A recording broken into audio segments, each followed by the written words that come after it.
Raw review mini, ladies and gentlemen. Woo! This is a hard one, ladies and gentlemen, to take. Of course, there are two things to talk about, but the first one I'm going to talk about is the loss to SmackDown.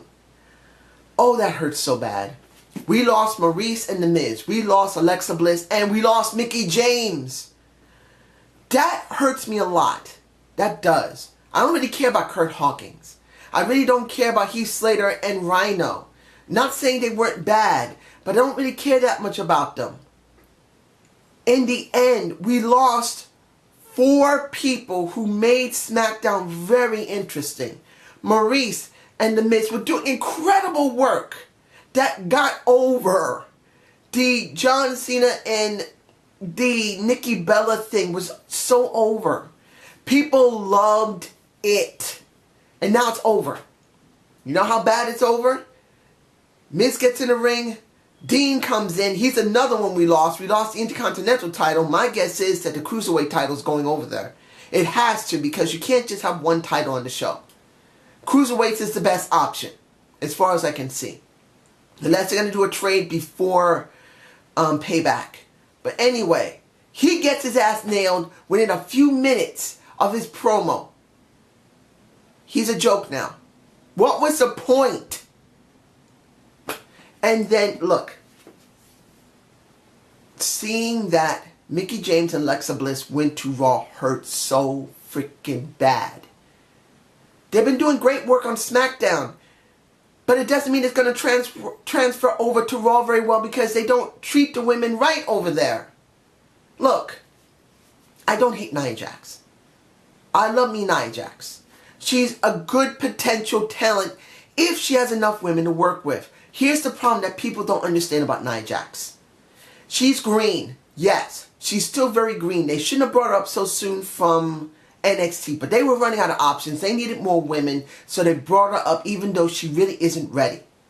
What happened with her and Charlotte, when she did a shoulder break on Charlotte, and Charlotte landed on her freaking head. I don't know if I can get that image. I'm going to see if I can get it while I'm editing this video. But she landed on her freaking head a little bit. That was a bad botch for Charlotte. She played it off, but that had to hurt. But here's the problem. A large woman like a Nia Jax needs more than about 4 women to work with. That's the truth. There are 6 women on Raw, and one of them doesn't even wrestle anymore, and that was Alicia Fox. She's recognized as a Raw talent, even though she works on 205 Live. That is how she's been. She's worked in 205 Live. Sometimes she's seen on Raw when the Cruiserweights are out. That's it. That was Dar, I believe his name is. That's all. So the only women we saw is Bayley. We saw Sasha Banks. We saw Nia Jax. And we saw Dana Brooks. That's it. Calm down. Nia Jax needs more than 4 women to work with. She needs at least 7 to 8 women to work with for her gimmick to work. For her to be truly dominant, she needs more than a few women to destroy. And as it stands, with only 4 women that are going to be on the roster, I doubt they're going to change the dynamic from Raw and SmackDown up 6-6. There's no way they're going to do that. They're not going to make it 4 women on SmackDown and 7 women on Raw. If they do that, they're going to piss people off. So I don't see a difference. But still, it's wrong.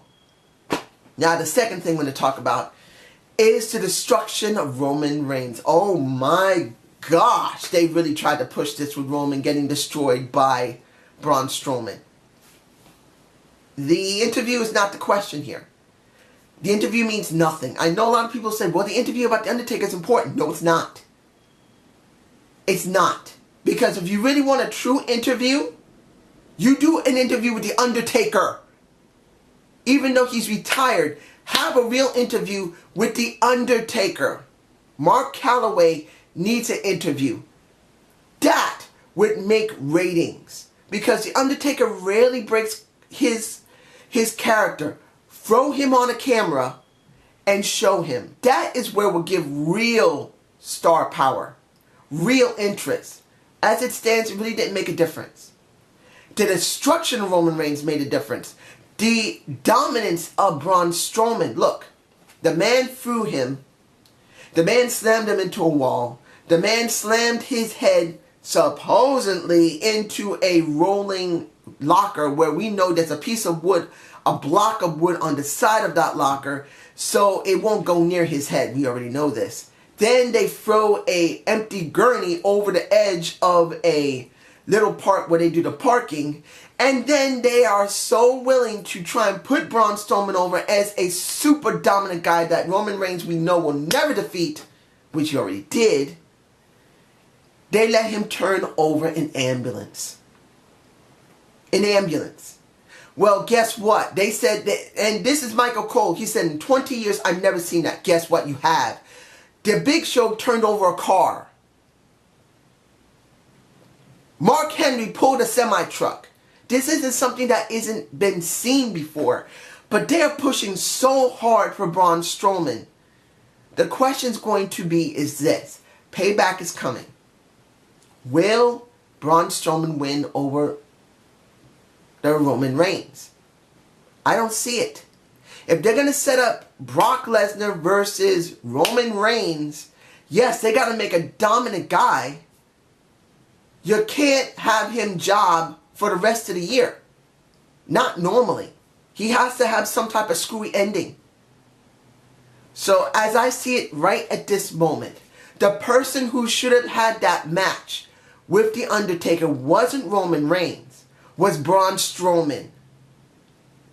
It hurt to see The Undertaker in the condition he was in.